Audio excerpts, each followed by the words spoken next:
네, 지난주에 저희가 이 본문, 에스겔 본문, 에스겔이 본 환상에 대한 내용을 함께 나누었습니다. 하나님께서 이 마른 뼈들이 가득 찬 골짜기로 에스겔을 데려가시고 에스겔에게 질문을 하셨다 말씀드렸죠. 이 뼈들이 능히 살아날 수 있겠냐라고 에스겔에게 물으셨습니다. 마른 뼈들이 살아날 수 있겠냐, 이 질문 자체가 말이 안 되는 거죠. 죽어서 뼈만 남아 있는 것인데 어떻게 살아날 수 있겠습니까? 그리고 한두 개의 뼈도 아니고요, 수많은 뼈들이, 골짜기에 널려 있는 그 수많은 뼈들이 어떻게 다 살아날 수가 있겠습니까? 게다가 죽은 지 오래됐다 그랬죠. 아주 말라버린 뼈들이라 그랬습니다. 그런 뼈들인데 어떻게 살아날 수 있겠습니까? 사실 말이 안 되는 질문이죠. 이 말이 안 되는 질문을 하나님께서 에스겔에게 했다라는 사실이죠. 이런 말도 안 되는 불가능한 질문에 에스겔이 뭐라고 대답했다 그랬습니까? 주 여호와께서 아십니다, 이렇게 대답했다는 거죠. 이 대답의 의미는 두 가지라는 말씀을 드렸습니다. 이 안에는 절대 가능하지 않습니다라고 하는 그런 대답이 들어가 있다는 거죠. 의미가, 혹시 하나님께서 내게 이 질문을 하시면서 이 마른 뼈들이 살아날 수 있을 거라고 하는 대답을 듣기를 원하신다면 제가 그 대답을 해드릴 수가 없습니다. 왜냐하면 이건 불가능한 일입니다 라는 의미가 그 안에 담겨져 있습니다. 근데 대놓고 불가능합니다 이렇게 말을 못하니까 주께서 아십니다 이렇게 대답을 한 거죠. 그리고 또 한 가지 더 의미가 있다 그랬습니다. 어떤 의미가 있습니까? 제가 생각하기에는 절대 불가능한 일입니다. 그런데 하나님은 신이시니 하나님께서 보시기에는 가능하다고 혹 생각할 수도 있을 것 같습니다. 하나님이 신이시고 하나님이 역사하신다면 가능할 수 있습니다. 근데 제가 가능할 수 있다라고 하는 그 믿음을 가지고 있지 못해서 가능합니다라고 대답할 수가 없습니다. 그런 의미로 주 여호와께서 아십니다 이렇게 대답했다는 거죠. 여기서 우리가 올바른 믿음의 자세를 볼 수 있다 말씀드렸습니다. 기억하실지 모르겠지만 다시 정리드리면요, 올바른 믿음의 자세, 어떤 자세입니까? 우리가 살아가다 보면은요, 불가능한 일들이 참 많죠. 우리의 능력으로 가능하지 않은 일들이 참 많죠. 우리를 좌절하고 절망하게 만드는 일들이 참 많이 있습니다. 근데 이 모든 것들은 누구의 관점으로 보는 거죠? 우리의 관점으로 보는 겁니다. 우리의 관점으로 보면 절대 가능하지 않은 것들, 절망적인 것들, 그런 것들이 있죠. 근데 하나님의 관점으로 보면 다른 경우가 많습니다. 우리가 믿는 하나님은 어떤 분이십니까? 하나님은 신이세요. 창조주세요. 우리가 그렇게 믿고 있습니다. 그렇다면 우리가 불가능하다라고 생각하는 것들이 하나님의 관점에서는, 창조주이신 그의 관점에서는 가능한 것이 될 수 있다라는 거죠. 하나님은 하실 수 있다. 이게 믿는 자들의 믿음인 거예요. 내 관점으로 할 수 있냐 없냐를 논하고 내가 할 수 있다 없다라고 결정하는 게 아니에요. 그건 믿음이 아니죠. 믿는다는 것은 창조주이신 하나님을 믿는다는 것이고, 이 창조주이신 하나님이 보시기에는 불가능한 것들이 가능할 수 있다라고 믿는 사람들이 바로 신앙인들이죠. 여러분, 죽고 나서 부활이 있습니까? 말도 안 되죠. 봤습니까? 봤다는 사람들, 부활한 사람들이 직접 다시 태어나서 이야기를 하고 있습니까? 그렇지 않죠. 근데 우리는 믿고 있다는 거예요. 왜요? 우리의 관점으로, 인간적인 생각으로는 죽은 사람은 죽은 거지 부활할 수 있다 믿을 수 없습니다. 그런데 하나님의 관점으로는 가능한 거예요. 죽은 사람을 살리시는 하나님께서 죽으신 예수 그리스도를 부활하심으로 첫 열매가 되게 하셨고, 그 첫 열매를 통해서 우리도 부활할 수 있게 이끄실 거라고 믿는 거죠. 하나님의 관점에서. 그게 바로 우리의 믿음이다 하는 거죠. 하나님의 관점으로 보는 것, 이게 바로 신앙인들의 자세입니다. 여러분 기억하시기를 바랍니다. 우리 눈에 보이는 것으로 판단하지 마시기를 바랍니다. 우리 눈으로 보면 안 되는 것들 투성이에요. 그러면 신앙생활 제대로 할 수가 없습니다. 우리의 눈으로, 우리의 관점으로 판단하지 않는 거죠. 하나님께서 어떤 분이신지를 늘 생각하는 거죠. 그가 어떤 존재라는 것을 우리가 기억하는 거죠. 그리고 그 관점으로 바라보는 거죠. 그리고 그 하나님 앞에 맡기는 거죠. 하나님의 관점으로 판단하고 결론을 내리면 우리가 불가능하다 생각하는 것들이 가능해질 수 있다. 이것이 이 에스겔 환상을 통해서 우리에게 알려주시는 하나님의 음성이다, 뜻이다. 꼭 기억할 수 있기를 바랍니다. 그래서 이거 우리가 부흥을 이야기했잖아요. 이 부흥을 원하는 사람들에게 필요한 신앙의 자세가 바로 이런 신앙의 자세예요. 우리가 부흥을 원한다 그럴 때 부흥의 그 의미 안에는 어떤 말이 있다고 했습니까? 쇠퇴해 가는 것, 죽어가는 것, 절망적인 것, 무너져가는 것, 이것들을 어떻게 하는 게 부흥이라 그랬습니까? 다시 일으키는 것, 다시 살아나게 하는 것, 다시 회복하게 하는 것, 이게 부흥이라고 그랬습니다. 그러면 그 부흥이 어떨 때 이게 가능하겠습니까? 하나님의 관점으로 볼 때 가능한 거죠. 우리의 관점이나 우리의 생각으로 보면 아무것도 이 상태에서 회복되지 않을 거라고 생각이 들어요. 부흥되기는커녕 더 절망스럽게 여겨질 수 있습니다. 그런데 하나님의 관점으로 보면 다시 살아날 수 있고, 다시 일어설 수 있고, 다시 회복될 수 있고, 될 수 있다는 거죠. 그런 사람들이 부흥의 역사를 경험할 수 있는 거죠. 이 지구상에서요, 하늘을 나는 새 중에 가장 큰 새가 무엇인지 아십니까? 들어보셨을 것 같은데, 알바트로스라고 하는 새가 있습니다. 이 날개를 폈을 때 지구상에서 가장 큰 새가 바로 알바트로스입니다. 날개를 다 펴면 한 4m에서 5m 정도 된다고 그래요. 엄청나게 큰 날개를 가지고 있는 새입니다. 그런데 이렇게 엄청나게 큰 새를, 무거운 그 날개를, 크고 무거운 날개를 가지고 있음에도 불구하고 가장 멀리 나는 새, 또 가장 빠르게 날 수 있는 새가 바로 또 알바트로스입니다. 이 수평으로 날 때에 어느 정도 빠르냐면요, 시속 120에서 130km로 난다 그럽니다. 마일로 하면 75마일에서 80마일 정도 됩니다. 그리고 한 번 날면 그 날개짓으로 어느 정도까지 날 수 있냐면 800km까지 날 수 있습니다. 마일로 하면 한 500마일을 나는 거예요. 쉬지 않고요. 엄청난 새죠. 근데 우리가 한번 생각해 볼 필요가 있습니다. 날개가 크니까 그렇게 빠르게 멀리 날 수 있겠구나. 여러분 생각해 보세요. 날개가 크다고 해서 그렇게 빠르게 날 수 있는 겁니까? 사실 날개가 크면 멀리 나는 것은 쉽지 않은 거죠. 날개가 클수록 둔하겠죠. 그럼 멀리 나는 것이 힘들 수 있습니다. 근데 어떻게 알바트로스는 이렇게 빠르게 멀리 날 수 있느냐 하는 거죠. 그 이유는 딱 한 가지입니다. 바람을 탈 줄 안다는 거죠. 이 알바트로스는 독수리나 이런 새들이 그런 모습으로 날개짓을 하지만요, 특별히 이 알바트로스는 바람의 흐름을 잘 탈 줄 아는 새입니다. 그래서 날 때에 거의 날개짓을 하지 않습니다. 왜냐하면 바람이 태워주니까요. 그래서 바람이 흐르는 만큼 그냥 가는 거예요. 그 기류가, 바람의 흐름이 끊어질 때 다른 기류를 타야 되기 때문에 조금 힘이 들어갈 뿐입니다.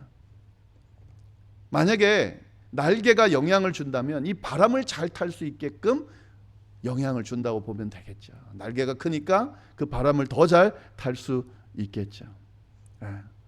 여러분 한번 생각을 해보세요. 새가 날아봐야 얼마나 멀리 날고 얼마나 빠르게 날 수 있겠습니까? 그냥 새의 관점으로 본다면, 그 우리가 알바트로스라고 하는 그 새만 바라본다면 절대로 불가능한 지금 날개짓을 하고 있는 거죠. 어떻게 그게 가능하겠습니까? 바람을 탈 줄 알기 때문에 그렇다는 거죠. 이 알바트로스의 별명이 있어요. 이 별명이 뭐냐면 하늘을 믿고 나는 새다. 누가 지었는지 정말 잘 지은 것 같아요. 굉장히 신앙적이죠. 멋있잖아요. 하늘을 믿고 나는 새. 그게 바로 알바트로스다 하는 거죠. 하늘의 몸을 맡기는 거예요. 바람의 몸을 맡기는 거예요. 내 힘으로 뭘 해보려고 기를 쓰지 않는, 그래 봐야 요 앞에까지 날 수밖에 없는 겁니다. 자기 힘으로 뭔가 하려고 하지 않는 거죠. 예, 바람의 몸을 맡기고 하늘의 몸을 맡기고 하늘을 믿고 그 하늘이 이끄는 대로 그렇게 날개짓하며 나니까 불가능한 일들을 가능하게 하는 그런 날개짓을 할 수 있게 된다 하는 거죠. 우리 믿음의 사람들은 알바트로스 같은 사람들입니다. 하나님의 관점으로 볼 줄 아는 사람들, 하나님께 맡길 줄 아는 사람들, 그런 사람들이 바로 신앙인들이라는 거죠. 인간의 관점으로 보고 자꾸 판단하고 결론 내리고 인간의 열심으로 뭘 감당하려고 애쓰지 않는 사람들이 바로 신앙인들입니다. 내가 하는 것으로 유한하고 제한적이라는 걸 알고 고백하는 사람들, 내 힘으로 안 됩니다라고 고백할 줄 아는 사람들, 내 힘으로는 불가능합니다라고 인식하고 인정할 줄 아는 사람들, 그래서 하나님을 의지합니다. 하나님은 하실 수 있습니다. 그래서 하나님께 맡깁니다 라고 하나님께 의지할 줄 아는 사람들, 그런 사람들이 바로 그리스도인들이다 하는 거죠. 여러분, 우리 신앙생활 하면서 너무 우리 힘으로, 우리의 능력으로, 노력으로 뭔가 해내려고 애쓰지 마시기를 바랍니다. 또 그것 때문에 안 된다고 너무 속상해하지 마시기 바랍니다. 안 되는 겁니다. 우리 힘으로 된다 그랬으면 고민할 것도 없는 거죠. 우리의 생각이나 의지로, 능력으로 해결할 수 없는 것들입니다. 자존심 좀 상한다고 느낄 수도 있지만 정말 내세울 자존심이 아니에요. 그냥 못한다, 안 된다 고백하시기를 바랍니다. 그렇게 고백할 줄 알게 되면 하나님을 의지하게 되죠. 바라보게 되죠. 신을 의지하게 되죠. 믿게 되죠. 맡기게 되는 거죠.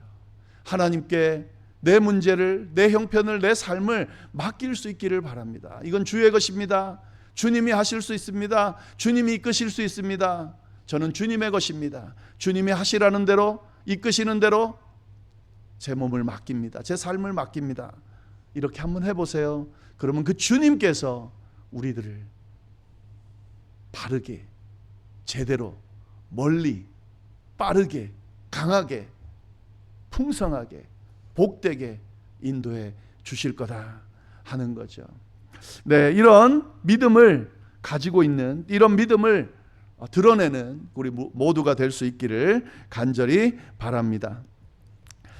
자, 그러면 한 가지 이제 질문이 들죠. 이렇게 하나님의 관점으로 사는 사람들이 바로 신앙인이라 그랬는데, 그럼 어떻게 하나님의 관점으로 살 수 있겠냐 하는 거죠.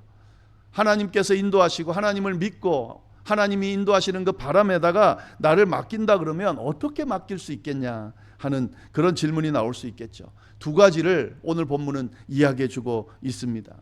첫 번째는 뭐냐면요, 하나님의 관점으로 볼 수 있는 방법, 첫 번째는 하나님의 말씀을 붙드는 거예요. 너무 지겹게 들으셨죠. 그러나 이게 성경이 말하는 진리입니다. 하나님의 말씀을 붙드는 거예요. 이게 하나님의 관점으로 볼 수 있는 방법입니다. 마른 뼈를 어떻게 살릴 수 있느냐? 하나님의 말씀으로 살릴 수 있다. 성경이 이야기해 주고 있습니다. 4절 말씀을 보시면요, 우리 4절 말씀 같이 한번 읽어볼까요? 시작. 또 내게 이르시되 너는 이 모든 뼈에게 대언하여 이르기를 너희 마른 뼈들아 여호와의 말씀을 들을지어다. 네. 하나님께서 이 마른 뼈들이 살아날 수 있느냐 물으시고 주님이 아십니다라고 대답하니까 하나님께서 에스겔에게 뭐라고 이야기했습니까? 내가 지금 하는 말을 대언해라 라고 이야기하면서 너희 마른 뼈들아 여호와의 말씀을 들을지어다 라고 선포하라고 하나님이 이야기를 하셨다 하는 거죠. 지금 하나님께서 다 보시기를 바랍니다. 이 결론은 마른 뼈들이 진짜 살아나요. 근데 그 살아나는 방법으로 마른 뼈들을 살리기 위해 하나님께서 에스겔에게 이야기하신 방법을 우리가 잘 봐야 됩니다. 뭘 이것저것 우리는 에스겔을 통해 하나님이 뭐 이런 방법 저런 방법 주셨겠구나 라고 생각할 수 있지만 어디에도 그런 내용은 없고요. 딱 한 가지만 말씀하셨어요. 뭐라고 말씀하셨습니까? 하나님의 말씀을 이 뼈들에게 들려줘라 라고 이야기를 했습니다. 뼈들을 향해서 하나님의 말씀을 들으라 라고 대언하라고 그것만 이야기했다 하는 거죠.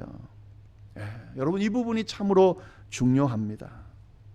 하나님의 관점으로 본다는 것은 하나님의 말씀의 관점으로 보는 것을 의미하는 거예요. 하나님께서 하신 말씀이 기준이 되고 하나님께서 하신 말씀이 지침이 되고 하나님께서 하신 말씀이 중심이 되고 그 하나님의 말씀으로 그 상황들을 바라보는 거예요. 그러면 하나님의 관점으로 볼 수 있습니다.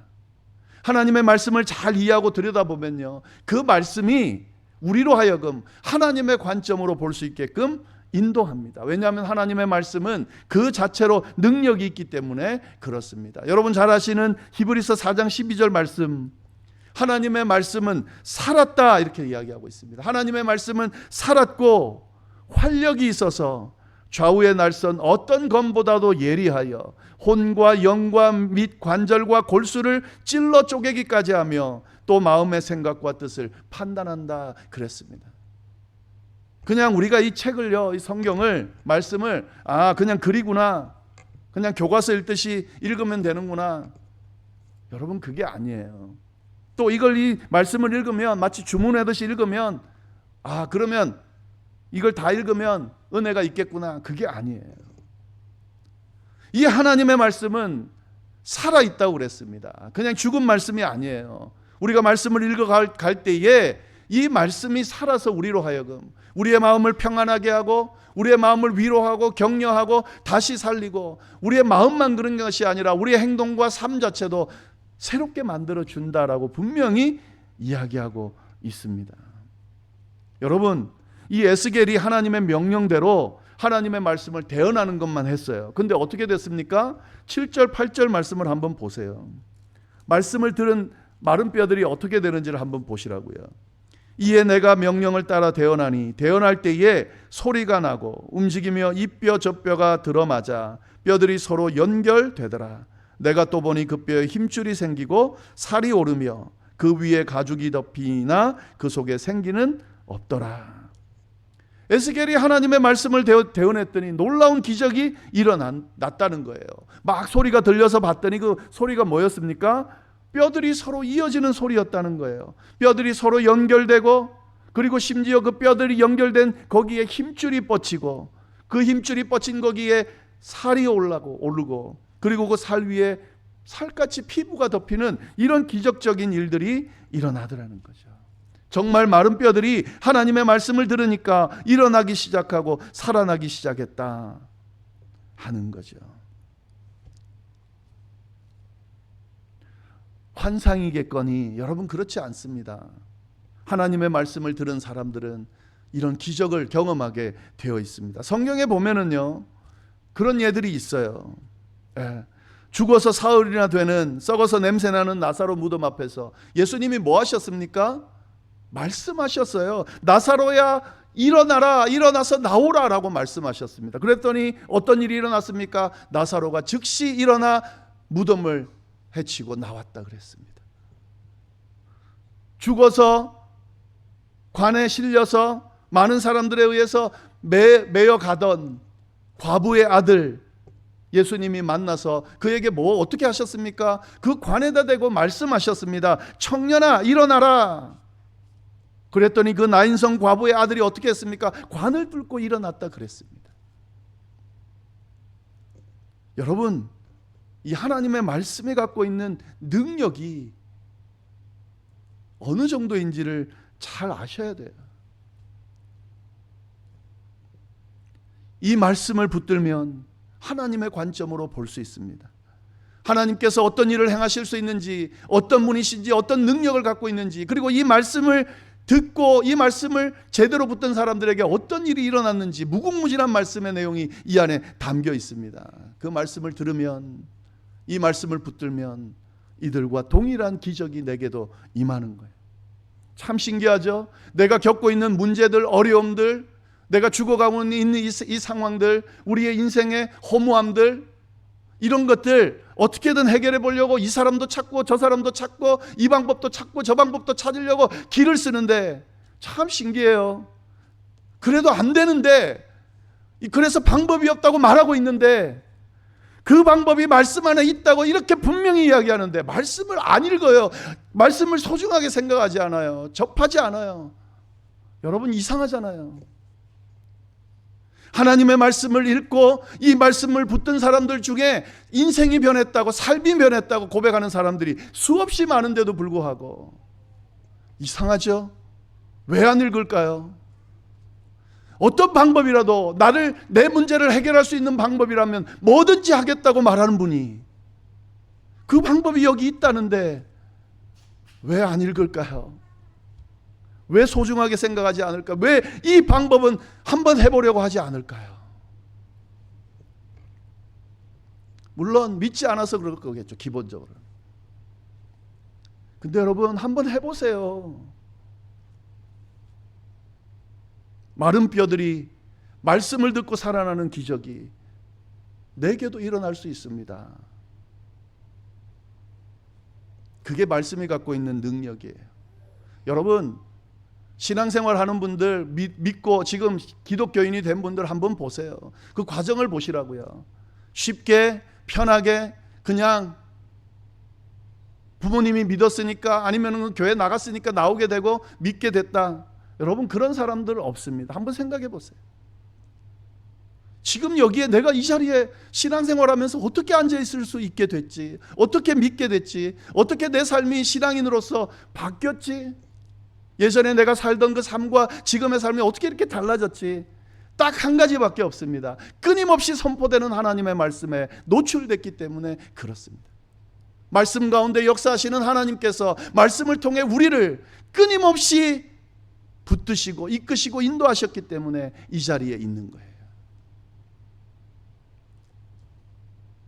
하나님의 말씀이 하나님의 관점으로 볼 수 있게 만들어주고, 하나님의 관점으로 보면 우리가 해결할 수 없는 불가능한 일들이 가능케 되어진다라고 하는 이 진리의 말씀을 아멘으로 받으시고 하나님의 말씀을 한번 붙들어 보시기를 바랍니다. 놀라운 역사가 일어날 겁니다. 근데 한 가지가 더 있어요. 두 번째 하나님의 관점으로 볼 수 있는 방법이 뭐냐? 성령에 사로잡혀야 돼요. 5절 말씀을 한번 보겠습니다. 5절 말씀 다 같이 한번 읽어보겠습니다. 시작. 주 여호와께서 이 뼈들에게 이같이 말씀하시기를 내가 생기를 너희에게 들어가게 하리니 너희가 살아나리라. 이 7절 8절 말씀을 좀 보시면은요, 막 그 뼈들이 붙고 힘줄이 생기고 살이 오르고 가죽이 덮여서 외형적으로는 모양이 잘 갖춰졌는데 8절 뒷부분에 그 속에 생기는 없더라 이렇게 되어 있습니다. 여러분, 이렇게 막 갖춰지고 막 사람의 몸 모양을 갖췄다고 해서 달라진 건 맞지만 그들이 살아난 건 아니에요. 마른 뼈들과 살이 붙은, 그래서 사람 모양을 하게 되는 그 사람들과 다를 바는 없습니다. 그렇잖아요? 뭐가 문제일까요? 호흡이 없는 거예요. 생기가 없는 거죠. 생기가 들어가지 않은 거예요. 이 하나님의 말씀을 듣고 하나님의 관점으로 우리가 막 이렇게 좀 해보려고 할 때 잘 안 되는 이유가 뭐냐면, 이게 하나님의 말씀이라는 게 그냥 우리가 읽어가지고 이해한다고 이게 역사하는 게 아니거든요.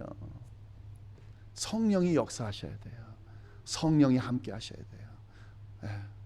그래서 우리가 말씀 읽을 때에 항상 그렇게 기도하고 읽어야 돼요. 그거 아시는지 모르겠는데 성령께서 함께 하여 주십시오. 말씀 읽을 때에 이 말씀을 깨닫게 하여 주십시오. 이 말씀이 그냥 말씀이 아니라 하나님의 살아있는 말씀으로 제게 들려지게 해주십시오. 성령이 역사해 주셔서 이 말씀이 그대로 내 삶에 적용되게 해주십시오. 사실은 그래서 그 기도가 필요해요. 그냥 막 읽는 게 아니고요. 하나님께서 분명히 말씀을 대언하라고 한 이후에 그 다음에 뭐라고 그러셨습니까? 생기가 너희를 살아나게 할 것이다 라고 분명히 이야기하고 있습니다. 여기서 생기라는 것은 루아흐라고 하는 히브리 말이에요. 영이나 바람이라는 의미가 있습니다. 이건 언제 사용했냐면 하나님이 흙으로 인간을 창조하시고 그리고 난 뒤에 불어넣으신 생기가 바로 이 생기입니다. 루아흠입니다. 그러니까 이제 마른 뼈들에게 이 생기가 들어가니까 살아났다 하는 거죠. 여러분, 생기가 드러나야 진짜 사람이 되는 거예요. 우리 신앙인들은 진짜 신앙인들이 되려면 성령이 우리 가운데 임재할 때에 그게 가능하게 된다 하는 거죠. 그래서 정리해서 말씀을 드리겠습니다. 죽은 것도 살아나는 것, 불가능한 것도 가능하게 하는 이 하나님의 관점으로 본다는 이 의미 안에는 하나님의 말씀으로 볼 수 있다는 것이고, 그 말씀 안에 역사하시는 성령의 역사에 우리를 맡길 때 가능하다라고 하는 사실을 우리가 잘 기억할 필요가 있습니다. 하나님의 말씀이 선포되는 곳, 그 말씀 가운데 성령이 역사하는 곳, 그곳에는 마른 뼈들이 다시 살아나는 놀라운 역사들이 일어난다는 사실을 우리가 기억하면서 하나님의 말씀에 사로잡힌 사람, 성령의 역사에 사로잡힌 사람들이 될 수 있기를, 그래서 진짜 부흥, 마른 뼈들이 살아나는 부흥의 역사를 우리 모두가 다 경험할 수 있게 되기를, 마른 뼈와 같은 우리의 삶들이 있잖아요. 세상 속에 말라버리고 비틀어져 버리고 우리를 힘들게 하는 일들이 많이 있잖아요. 곳곳에 이런 놀라운 기적의 역사가, 회복의 역사가, 부흥의 역사가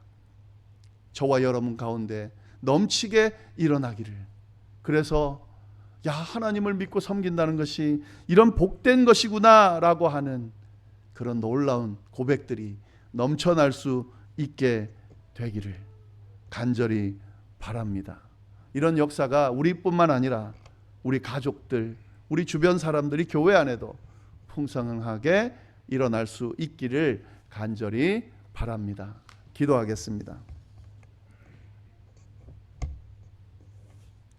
하나님 아버지, 참으로 감사합니다. 귀한 말씀을 통하여 마른 뼈들과 같은 우리의 인생을, 우리의 상황들을 다시 하나님의 관점으로 볼 수 있도록 그렇게 이끌어 주심에 감사를 드립니다. 불가능한 것들, 우리 힘으로는 가능하지 않은 것들, 그러나 주님의 관점으로는 가능한 것들임을 다시 보게 하심에 감사를 드립니다. 하나님, 이 하나님의 관점으로 바라보는 우리의 삶이 될 수 있도록, 그렇게 우리의 삶을 이끌 수 있도록 주여 인도하여 주옵소서. 하나님의 말씀을 붙드는 삶이 되도록, 성령의 역사가 임하는 그런 삶이 될 수 있도록 우리를 인도하여 주옵소서. 그래서 알바트로스 새같이 하나님께 우리의 삶을 맡기고 주님이 이끄시는 대로 가장 복되고 평안한 삶을 살아가는 우리의 삶이 될 수 있도록 주여 역사하여 주옵소서. 함께하여 주시기를 간절히 바라고 살아계신 예수님의 이름으로 기도드립니다. 아멘.